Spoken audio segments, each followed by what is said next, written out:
Proposed ordinance ni siya nga ginpass naton on first reading sa nagligad, giving subsidy no sa mga Latin honors naton who will be taking up the board examination.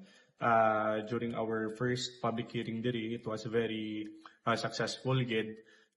Many were in attendance, but ang main gid tani nga gina-expect naton like CHED and CSC, wala sila kaingagaw. So we will be setting another public hearing for this proposed ordinance para at least tanan nga data, tanan na numbers, tanan na graduates who graduated with Latin honors, may ara kita na numero nga i-present man sa City Council. Sa draft, ano ang proposal sa first nila? Yes, sa first naton nga draft, summa cum laude will be receiving 100% nga subsidy or subsidized ang ila board examination.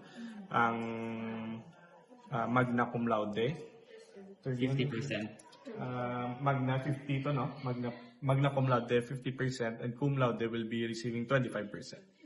Concerns, well, ang budget office natin gagina expressed ang concern